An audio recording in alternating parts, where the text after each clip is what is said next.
This is Talking Drupal, a weekly chat about web design and development from a group of guys with one thing in common. We love Drupal. This is episode 280, Isolation. Welcome to Talking Drupal. We are still living through a pandemic, and much of the world has now been quarantined for almost a year. And in addition to battling COVID-19, many of us have been dealing with the results of long-term isolation. Today, we're going to talk about dealing with isolation as developers. I'm Nick Laughlin, and today, joining me as usual, John Picozzi. What's new with you? There's weather outside, but I'm going to let you talk about that, Nick, because you have more weather than I do. I had a great call with the event organizers working group today for Drupal, and they're doing some great work. And there are going to be more updates on that front. I steal anybody's thunder, but super excited that the event organizers working group is specifically for Drupal organizers, and also wanted to bring a little bit of awareness to their they have regular meetings, like public meetings that everybody can go to if you're an event organizer. So if you are an event organizer or would like to become an event organizer, or would like to learn more about what event organizers, you can look that up and attend the meeting. I'll make sure we toss a link to the schedule in the show notes. Actually, not joining us for only the second time this week is Stephen Cross. Speaking of weather, he was feeling a bit under the weather today, so he was unable to join us today. So hopefully he'll be. It's a funny term because aren't we all under the weather? I've never thought of that, and now I'm going to think of that every time I hear it. Thanks for ruining the rest of my life. What I'm here for. And for myself this week, as John mentioned, we get a little bit of weather here. So I got I was expecting 10 to 15 inches of snow, and I got between 24 and 30 inches of snow in my driveway this morning. So it took me significantly longer to clean my driveway and sidewalks than I expected. Thankfully, it was pretty light stuff, but it was heavy enough that my snowblower was chugging, trying to get through the pile of snow. But everything's cleaned up outside. Hopefully it's not going to come down more because I have nowhere to put it. It is to the roof. And joining us this week as well, our guest is JD Flynn. He's the Drupal technical architect at Genuine. He's a volunteer with OSMI, open sourcing mental illness, and an active community member and a former organizer of MidCamp. He describes himself as a mediocre developer surrounded by awesome people who always make him try harder and to be better. Over the years, JD has helped the Drupal community learn to talk about mental health, and he's a member of the Drupal community working group health team and is a mental health subject matter expert. Welcome, JD, and what's new with you this week? Well, I was thinking about doing a podcast with some guys. There you go. Only two guys, but hey, we're starting small. What'd you say? 280 episodes? Probably. Yeah. Might be time to expand. You never know. Yeah, we're gonna hit 300 episodes this year. It still blows my mind looking back at, sometimes I go back and watch the first couple of episodes and just shake my head at how much we've evolved over the last few years. So that's great though. It's been a good time. It's amazing what you guys are doing. So as we mentioned, we're talking about isolation today as developers, and we're talking about kind of taking care of your mental health a bit. We kind of wanted to preface the show with saying we are not doctors. We're not giving medical advice. We're kind of here to just have an open discussion about something that affects a lot of developers, and sometimes people don't feel free to talk about either with coworkers or family or friends. Yeah, I think one point here is after you listen to this show, if you're like, oh man, I need to talk to somebody, maybe it's a good idea to reach out to a professional. you never know, might be more helpful than you think. JD, would you agree with that? Oh yeah, absolutely. There are a lot of resources out there. One of my favorites to recommend is Psychology Today.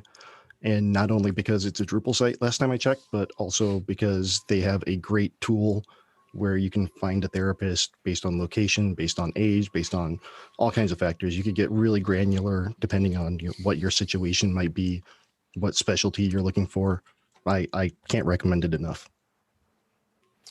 Yeah, I think it's interesting. There's a bit of a stigma sometimes around reaching out to a mental health professional, but I honestly think that everybody could benefit from some of that at some point in their life. It's very different than many times people think it is. It's very different than what TV and movies kind of portray sometimes, as is most professional things portrayed in TV and movies. But yeah, I mean, it's definitely worth reaching out to somebody because they can certainly help out. So to kind of kick off the conversation, JD, as we mentioned, you've kind of been at the forefront of starting the conversation, I think, in the Drupal community. Could you kind of give us a little bit of background on why mental health is so important to you, kind of what started that journey? Well, what started it was I suffered for a very long time with mental illness, but I didn't want to admit it. Anybody who's seen my talk knows that, or has talked to me, it knows that I used to be a paramedic in a previous life before I got into development. I was on an ambulance. And there are a lot of people in public service who have mental illness but deny it because, we're in public service. We're paramedics, firefighters, police officers, whatever. And we're the ones who help people. We're not supposed to be the ones who need help. And it wasn't until after I decided to change careers and kind of reassess a lot of things going on in my life, I decided, maybe I need to get help. Maybe I need to talk to somebody. And that ended up, kind of coming to a head when I had a panic attack in my car. Drove to a place, I think I was going back to college at that time, drove there, parked. Nothing was going strange. It wasn't, a test day, it wasn't an exam day. And I couldn't go inside. My heart just started pounding. I started feeling terrified of everything around me, looking for any excuse I could think of to get out of there. And I just drove away as fast as I could. And it scared the crap out of me. And so at that point, I decided to get help, but I thought I was alone. I thought that nobody else was feeling that way. And, excuse me, I looked up some PHP meetups around the Chicago area, and the PHP group in Chicago had a talk by Ed Finkler coming up. So I decided to attend that, and just seeing everybody in that room who wanted to talk about the same thing, about mental illness, wanted to hear about other people's experience, it really showed me that I'm not alone in this. And, there are a lot of other people going through the same kind of thing.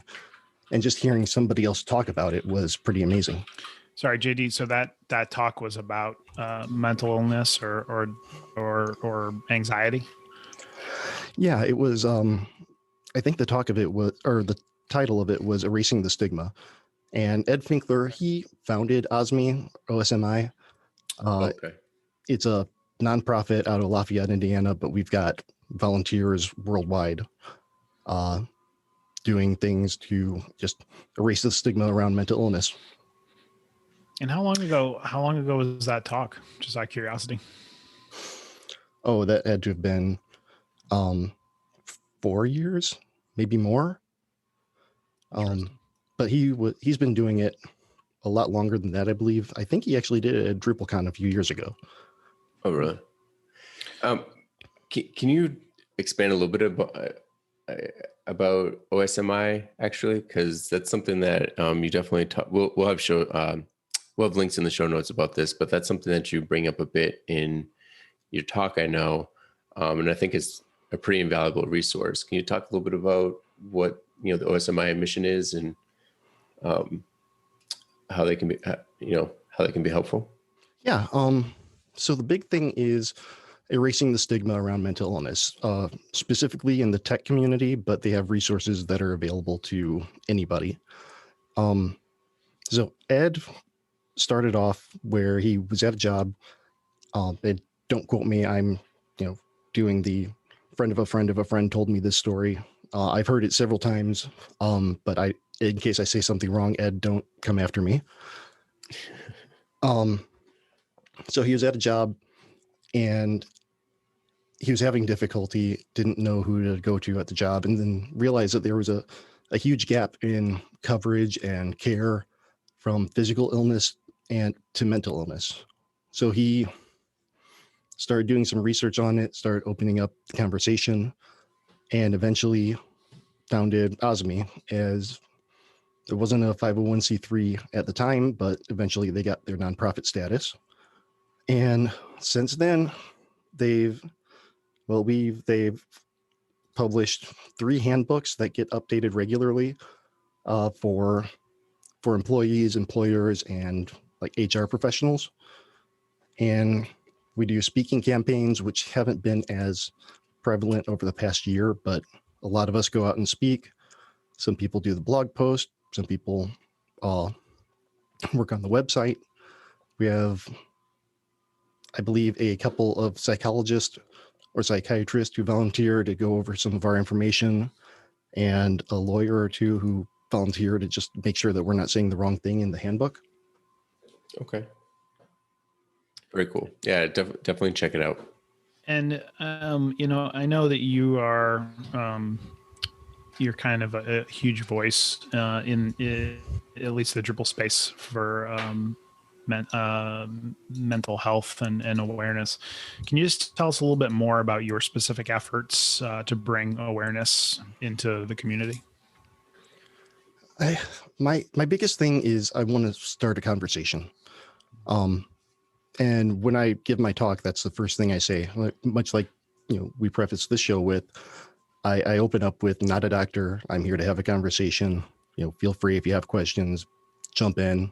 We're here to talk to each other about each other."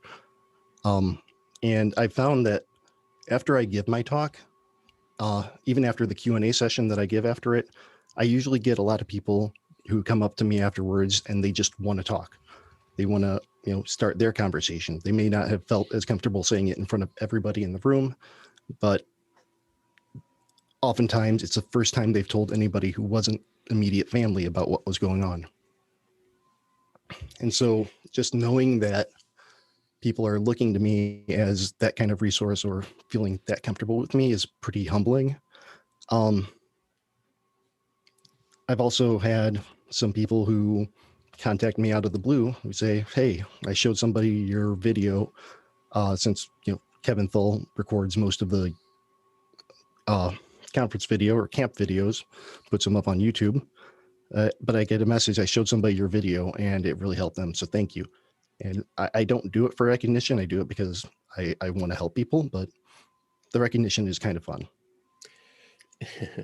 So one of the things that has kind of always fascinated me about, I don't know if movement's the right word, or maybe cause, it's one, many people look at something and they say, yeah, it's important.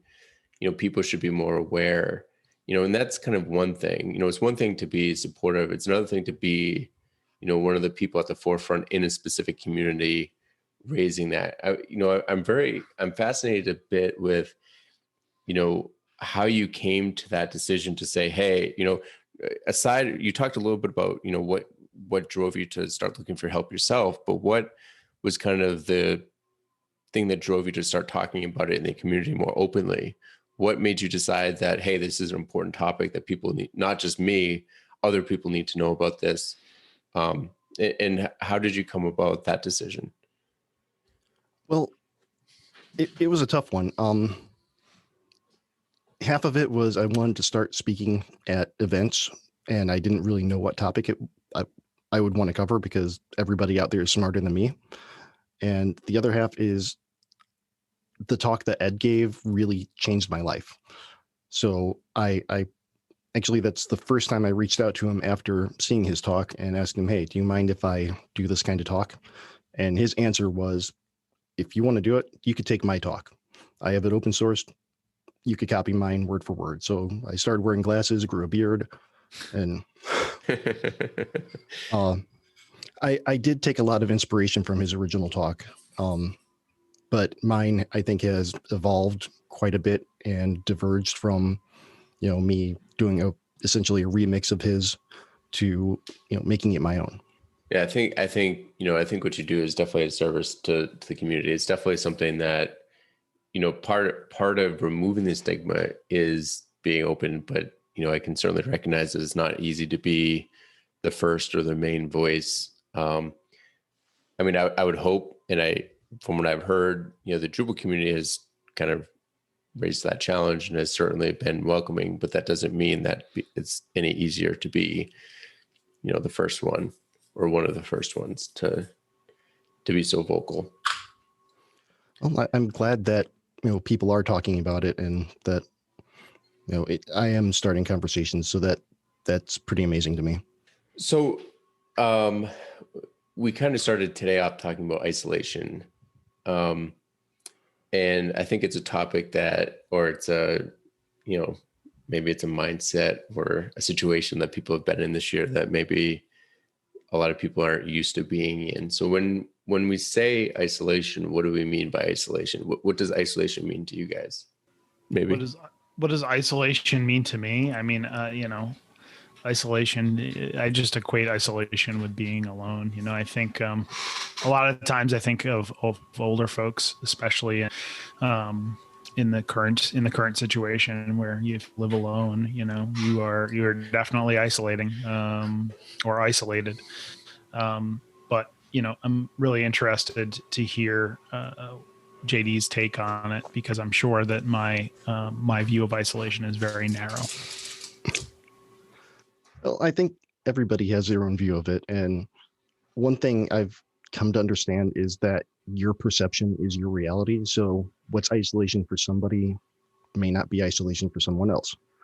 I don't know about you two, but I've been working remotely for, almost since I started my career. And so this wasn't a shift for me. But for people who were in the office every day, the cliche hanging around the water cooler or coffee machine talking about, sports ball that happened last night, they don't have that experience that they had before. And that could be isolating. Maybe it's going to a co-working space, just being around people that you don't talk to, but you don't have that anymore. Or I used to go to coffee shops just to have people to ignore, and that not having that. So, that's isolating, just not having the same kind of interactions that you're used to. Yeah, because I think you're both right. I mean, for me, I've also been working remotely pretty much my entire career. So it's been 12 and a half years. I've pretty much worked almost exclusively from home. But if you look beyond that, things like, grocery stores, I do curbside pickup now. So, Home Depot or Lowe's, I do curbside pickup. I order way more on Amazon than I did before. Just not seeing people out and about, and, not to get, just seeing how different people react to the pandemic is isolating. Some people are like, hey, we're all in this together, we need to battle it. And that's encouraging. And then there's other people that are saying like, hey, life should just go as normal. And if you get sick, then you get sick, whatever. And that, that to me is isolating, because, I come from the camp like, hey, we're all in this together. We need to do what we can to protect our fellow people. And, it's a side of, some of that is seeing a side of people that you would never have seen otherwise. And there's good and there's bad to that, but that can be isolating too. I mean, to be clear though, isolation isn't a product of the pandemic, right? It may be magnified by the pandemic, but the feeling of isolation or being isolated has been around, for a very long time. I won't say forever, but I think a very long time prior to the pandemic. I mean, would you both agree with that? Yeah, I think it's far more widespread now, by orders of magnitude. Um, but yeah, um, there's certainly people that were isolated, mentally or physically before the pandemic, and there will be people that are after the pandemic. So I think one of the important things is um, how do you recognize that you're feeling isolated? How do you recognize that you're not getting the socialization that you need, or you're pushing. I think one thing that's important too is there's one side of it where you're isolating for safety, during a pandemic, and there's the other side of it where you're isolating mentally in order to um, push people away, and not be living life, or being, or having friends, or there's kind of different types of isolation. There's mental isolation, I think, and there's physical isolation. Physical isolation during a pandemic is kind of necessary. It's not as unfortunate as it is, there's not really a way around that to be safe. But I think mental isolation is more dangerous, and it's something that that's the kind of thing that I think really has been around a lot, and that's the thing that you really need to, I think, spend some time recognizing and taking steps to mitigate. So JD, can you feel isolated even though you have people around you? Oh, absolutely. And um, before I kind of recognized the symptoms in myself and decided to get help, I I was going through that quite a bit. Because I have anxiety, I've got depression. They go together very well and just have amazing effects on how you feel about the world around you. And when I would work in the office, if there was a meeting involving one of my coworkers who wasn't me, I'd immediately feel isolated. Like, what's going on? Are they talking about me?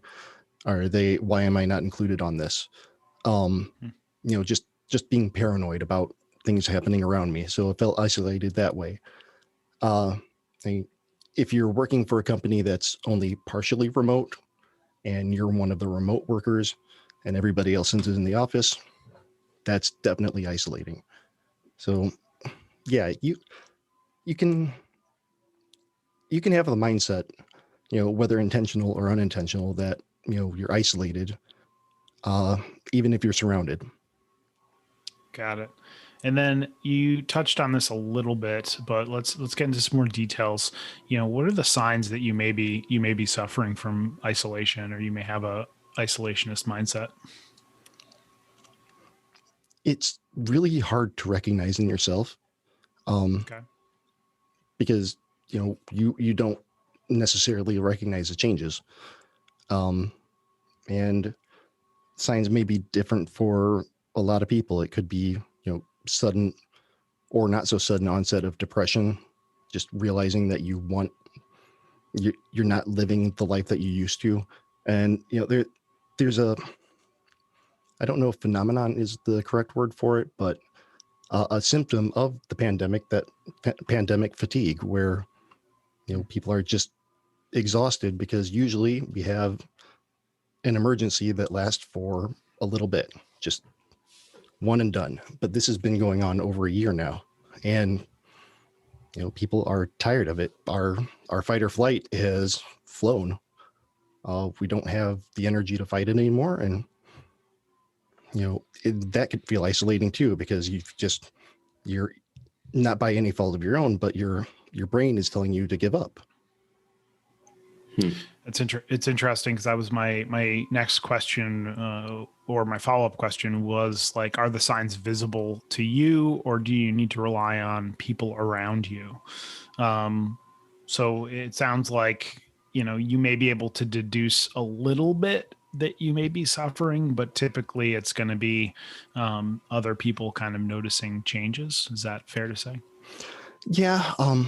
One way to look at it is, nobody grows old overnight. You don't wake up one day, running around and the next day with a walker.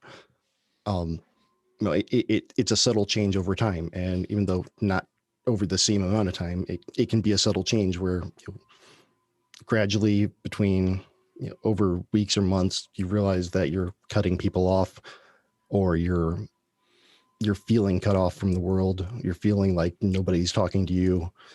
You're just feeling very alone, very lonely. So I think, that's definitely, this is definitely one of the areas where, as we mentioned earlier, professional help can be key. As JD mentioned, the signs are different for each person.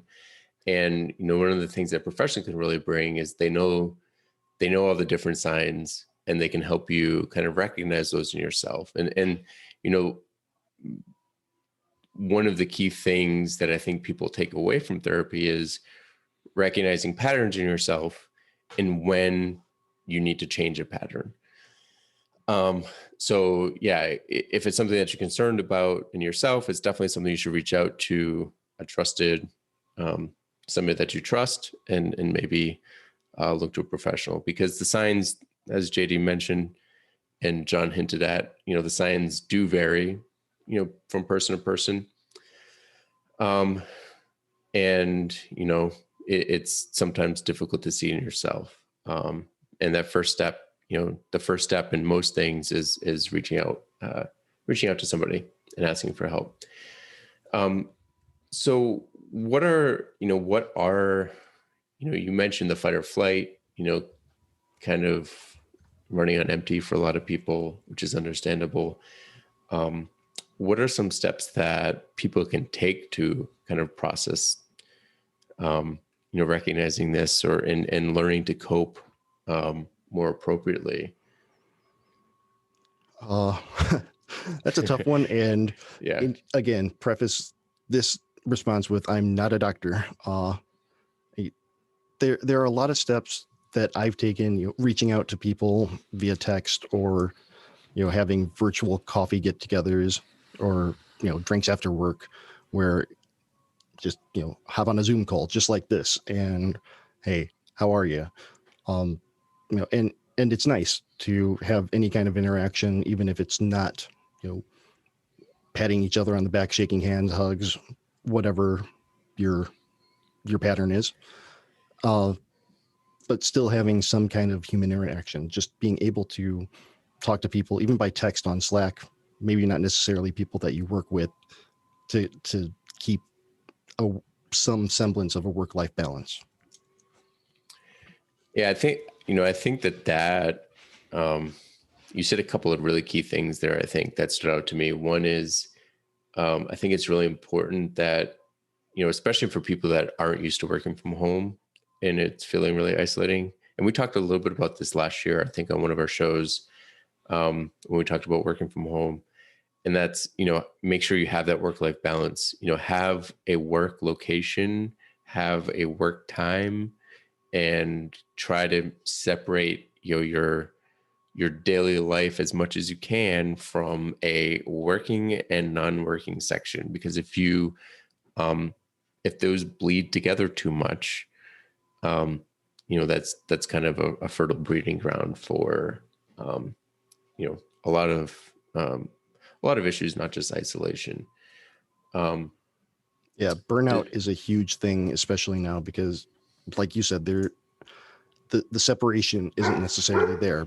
Before we had that, we were able to, even if you're going to a coffee shop, you had that drive, you had some separation. And now most people don't have that separation. My separation is going from basement to upstairs.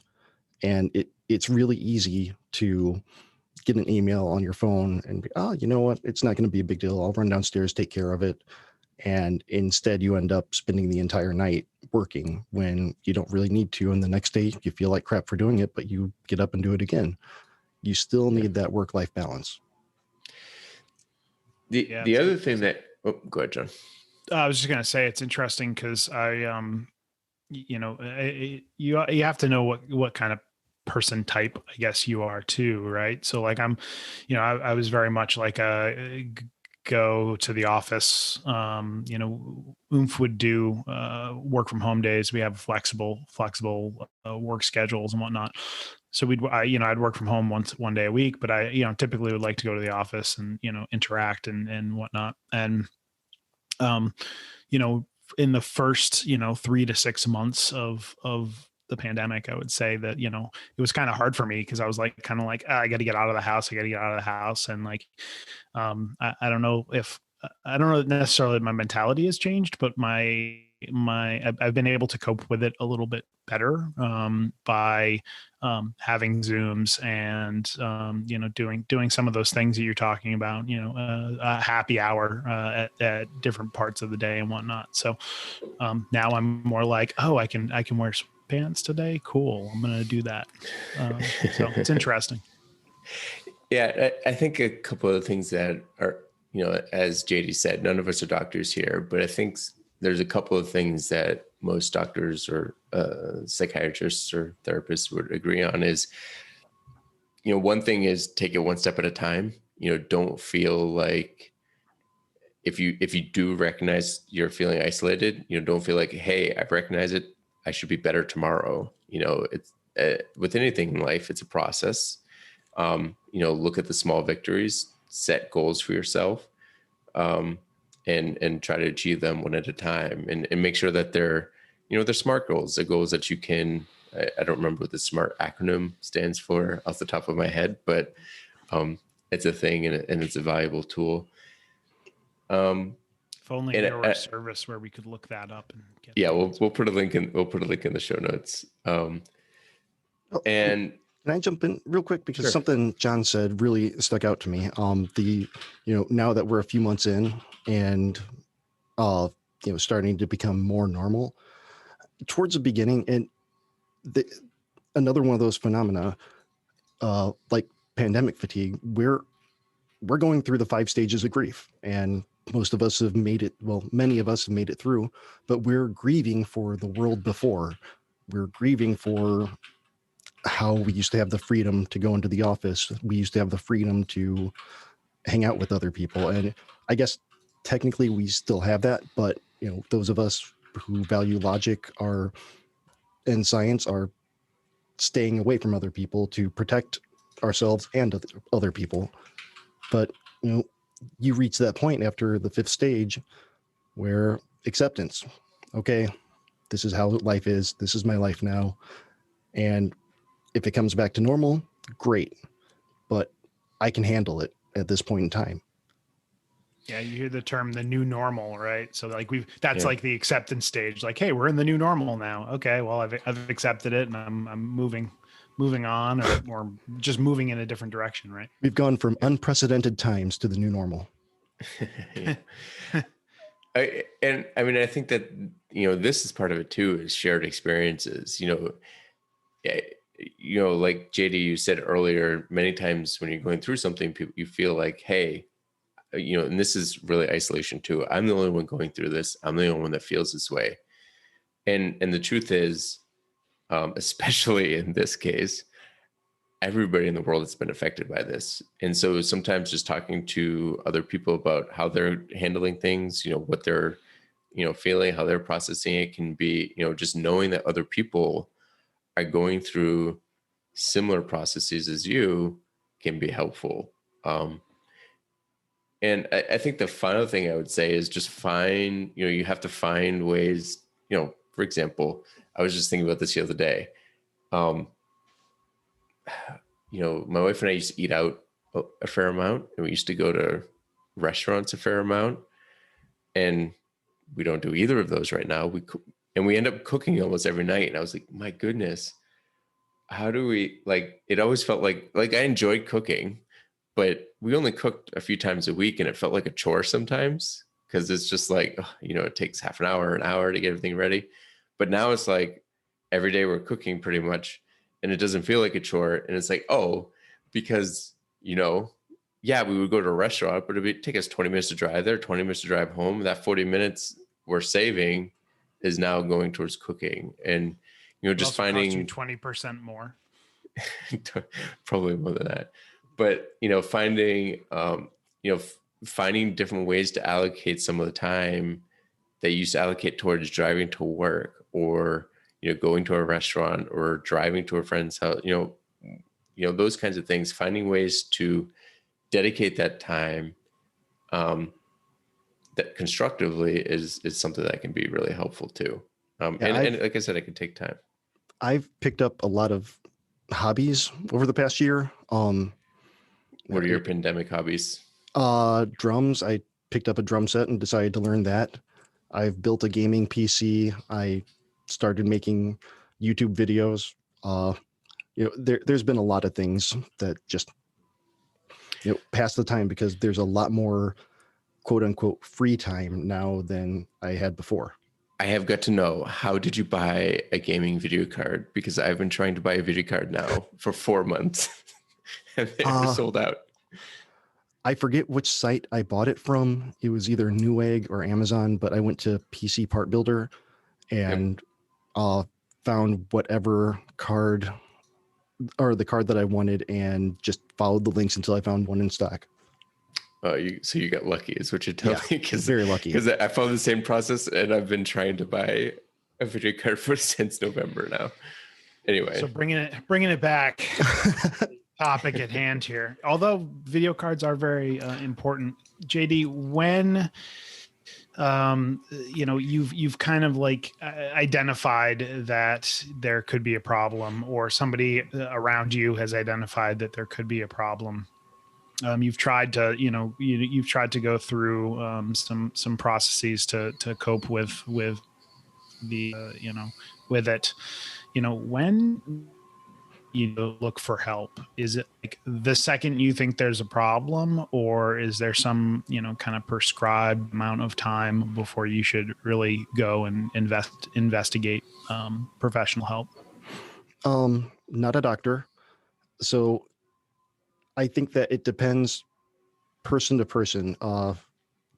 I can't look at somebody and say, you need to go get help. I don't think anybody can necessarily look at somebody and say that, because one, you're going to offend that person unless you have that kind of relationship with them. And two, you're going to offend that person and you might ruin your relationship with them. And that's difficult. Looking inward though, I mean, if you start having suicidal thoughts, or just, you notice that you don't have an interest in things that you used to have an interest in. You notice that you're not getting out of bed when you normally would. You're not showering for weeks on end. You just don't feel like anything's worth doing. That might be a time to reach out. And as far as approaching others, that's difficult. I mean, it's really hard to approach somebody. The best thing is ask, how are you? And a lot of times they'll say fine. But you can ask again, but I noticed that maybe you haven't been online as much, or that's a bad example because we just talked about finding other hobbies. But I noticed that you're not responding to my texts. I just want to check in to see how things are going. And then maybe they'll open up and maybe they won't. It depends on your relationship. You can't force it out of anybody. And, if you do get that conversation open and you do start talking about it, you can mention, hey, maybe there's only so much I can help you with. Maybe it's time to contact somebody who is better suited for this. So, trying to understand the idea here is that maybe you go and talk to a friend first before going professional, or I mean my perspective on that is slightly different. I mean I think if you think that you need help, it's always better to ask for help as soon as possible. Because the earlier in a cycle that you ask for help, the easier it is that somebody can help you. And that doesn't mean that it has to be a professional right away. I mean, if you're just feeling You're starting to isolate. Maybe you're feeling a bit overwhelmed. You're stressing about how to handle, your job responsibilities remotely, that kind of thing. Many times, that kind of stuff can be handled, as John was just mentioning, by talking to a friend or talking to a trusted colleague, or reaching out to a support network. But if you delay, and it goes on, you get deeper into that cycle of isolation and overwhelmed, and feeling overwhelmed or anxiety, then you get to the point where you do need professional help to help break that cycle and break that pattern. So I think it's never too late to ask for help. It's never too early to ask for help. It's just a question of what level you're currently at and who's the right person to help. And as we've mentioned a few times, we're not doctors, so we can't say exactly, and everybody's unique. Some people can handle far more, external pressures than other people. And some people can handle far more internal pressures than other people. Everybody's unique. So part of it is learning, what your limits are and who your support network is, whether that's, friend, family, colleague, or professional. And then learning those triggers, like when you need to go to a specific, level of help, I suppose. JD, does OSME provide help in that way? Like, can you reach out to somebody and talk to somebody from that organization, or? Yes and no. I mean, we don't have like doctors on call to Sure. respond to things, but we do have a forum. It used to be devpression.com or devpress.com. I don't remember, but it kind of got absorbed into the OSME forums. Mm-hmm. And occasionally somebody will post on there, hey, I'm having a hard time, I need help. And when something like that happens, somebody will mention in the Slack, hey, can anybody respond to this? Okay. But in general, it's like, you need to go talk to somebody. We're not qualified. We're here if you need us, but we're not going to, not that we're not going to, but we're not equipped to handle Sure. your current situation. Sure. And I mean, sorry, this just sparked another question, but is it, do you think it's easier for people to, approach a forum like the one you just mentioned and to ask for help, as opposed to like a friend or a family member? And are there stats around like more people are likely to ask for more help from people that they don't necessarily know personally? I don't know the statistics personally, though, completely anecdotally. Sometimes I do feel more comfortable reaching out to a network of strangers and just seeing if anybody's going through something similar, because especially before I started accepting who I am for who I am, I didn't want my friends or family to know how I was feeling. I thought that they would look at me different, the second I say, hey, I think I'm depressed, or hey, I just had a panic attack. Going back to that stigma, I thought that they would be like, oh, you're a crazy, I don't want to be around you anymore. And that's not the case. And if it is the case, you don't want to be friends with that person. So that brings up a good point. I mean, we've mentioned reaching out many times on the show already, but that doesn't always make it easier. Coming to a realization that you might need help with something, whether it's depression or anxiety or feeling overwhelmed or isolated, coming to that personal recognition is sometimes difficult. And the next step is asking for help. But how do you, if it's not something you've ever done before, how do you approach somebody for help? How do you approach that conversation and kind of decide, who it is that you should be asking? How do you make those decisions? Well, I think one of the first steps, at least first step for me, was my physician. I went in for a checkup, and, during the 5 minutes that they give to you on a checkup, they ask, how are you? What's going on? And you just say, well, doc, I'm not great. haven't been feeling good. I've been, kind of upset with the world lately. And he wrote me a prescription for some antidepressants and recommended me to a therapist. And, that helped out quite a bit. And just having, that was a good first step for me, but it may not be a good first step for other people. I mean, you could look into something like one of those apps that are out there. Talkspace, I think, is one. If you feel more comfortable talking to somebody that way, just having a small, just an app, a text back and forth with a stranger to say, hey, this is how I'm feeling. They might be able to recommend another resource for you. A Google search can do wonders, but don't put in your symptoms, because if you Google search your symptoms, you're dying. Yeah, no matter what. I think that's some good advice in general. Actually, it's interesting. I'd never thought about talking to your actual physician during an annual checkup or semi-annual checkup. That's a great idea. I think that it's interesting because I think during my last couple of annual checkups, there's been a form and, standard set of questions they ask everybody, but it clearly is delving into that, depression, isolation sort of concern. So, I think it's great that I wish more doctors' offices would be doing stuff like that. Yeah, my doctor's been doing that kind of questionnaire. And, every time I get it, I kind of look at them and say, well, me, do I really have to answer this?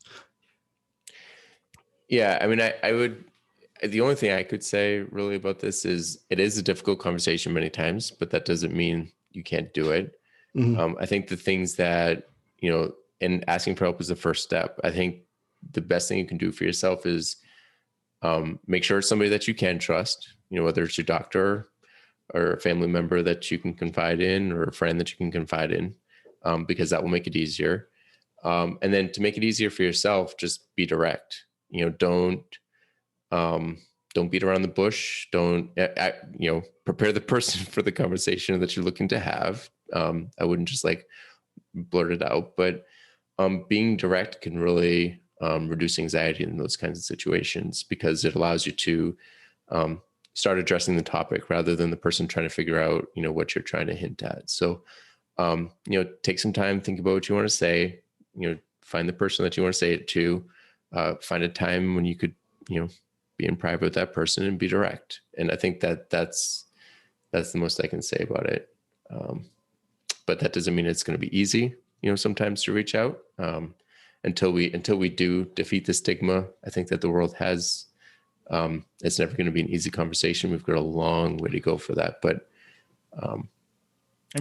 so let's touch on that for a second, right? The goal ultimately is that it's not a difficult conversation, right? It's we shouldn't make people feel bad about expressing concerns they have about themselves or issues that they're having, right? Is that fair to say, JD?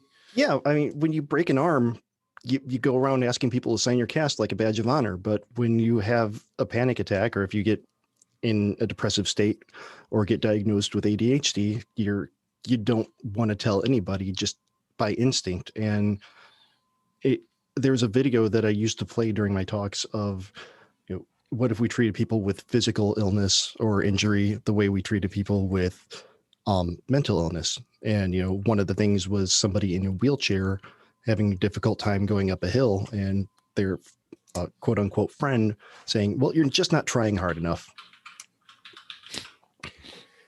Yeah, I think I remember that. Can you put a link to that in the show notes? If I can find it, yes. Okay. Very good. So one thing, you've kind of taken this a step further as we kind of get a little bit towards the end of the show. You've gone from just kind of confiding in family, confiding in your doctors, to being upfront and direct with your company.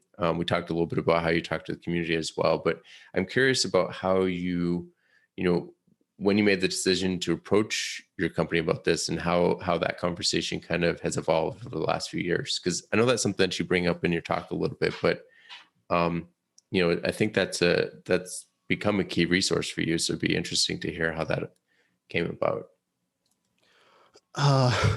The way it came about was actually one of the things that led me to doing this talk, or doing my talk as well. A company that I worked for that I won't name, I had been diagnosed. I started getting treatment. I just watched Ed's talk. I was feeling great about everything, like, feeling very empowered. And, I started having a couple bad days. So I went to my boss. We had an unlimited PTO policy. I said, listen, I'm not doing well. I need a couple of days to recharge.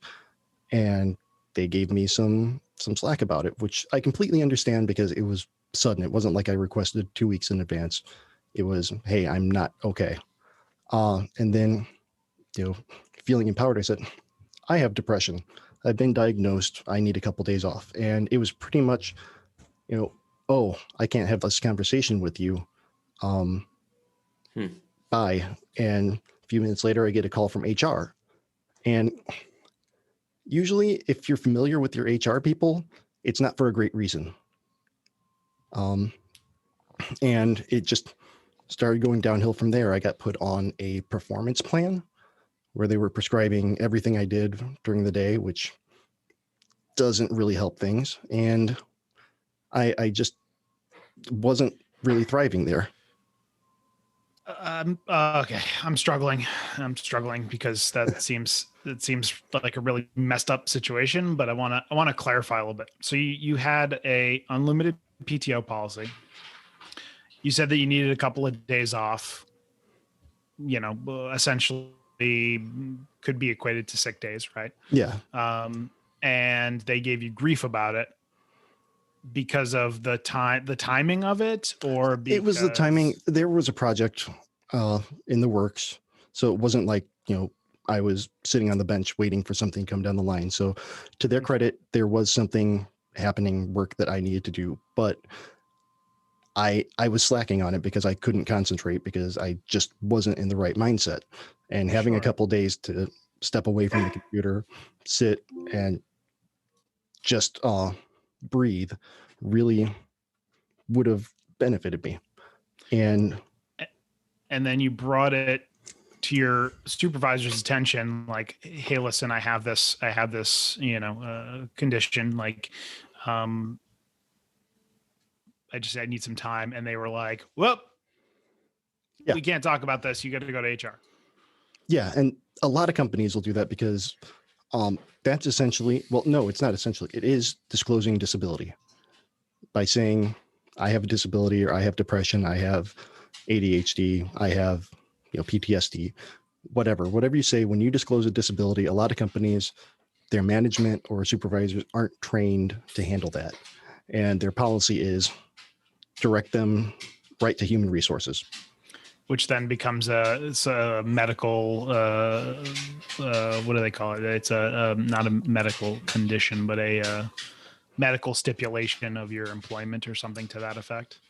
The law around it, at least in the US, is if you disclose a disability, then your employer has to make reasonable accommodations for that disability. So there's the word, accommodations. Yeah. Thank you. Right. A reasonable accommodation is, hey, I work better early in the morning, so I'd like to start my day at 5 a.m. and, go for 8 hours. Unreasonable, hey, I work better 45 minutes a day. So you're only going to see 3 hours from me a week. Right. And so, but that's not what they did with the reasonable accommodation. It sounds like the performance plan had a different reason behind it. Or am I misinterpreting that? It may just be my basic human paranoia that the two were related. But it's not the first I've heard of it, of, companies saying, well, we can't fire them for saying that they have a disability or having depression. So let's find a paper trail to, maybe edge them out or whatever. Okay.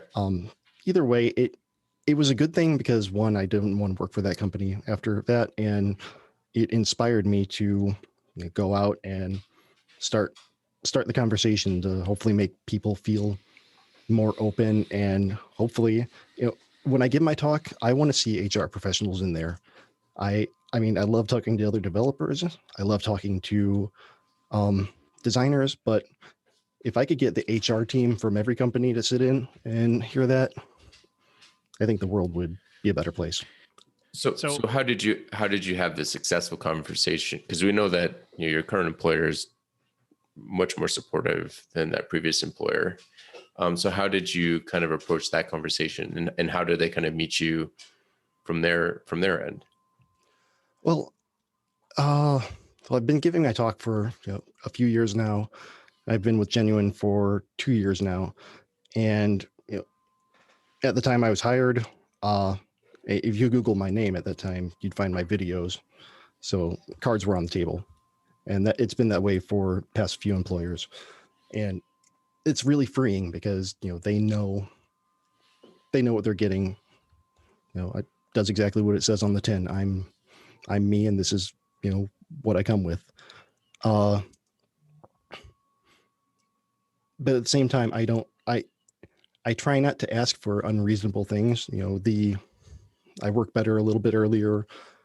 I there may be times when I have doctor's appointments, just little things that keep me going, and or not necessarily keep me going, but that help make life a little bit easier. So it was more of a known quantity at that point. Is that fair to say? Yeah. How would you suggest somebody that is not you, not as open or public with these sorts of things? How would you suggest that they talk to, if they are searching for a new job? How would you advise them to kind of to handle that process? One thing that was easier, pre-2020 was having an interview in office where you could get a good idea of the culture. And, if you had a good vibe going in, walking around, meeting people, and you could see that people, were doing okay. They were talking, not being forced to sit staring at a desk all day, but being able to stretch your legs, I guess would be a good point. Or the difference between being able to put up family pictures in your cubicle versus keep it completely clean. So culture, getting a feel for the culture is a big thing. And Glassdoor, granted, a lot of angry people post on Glassdoor, but still you can check out a company there. And then talk to people who work there. If you have any connections, what's your policy, or how do you think they deal with this?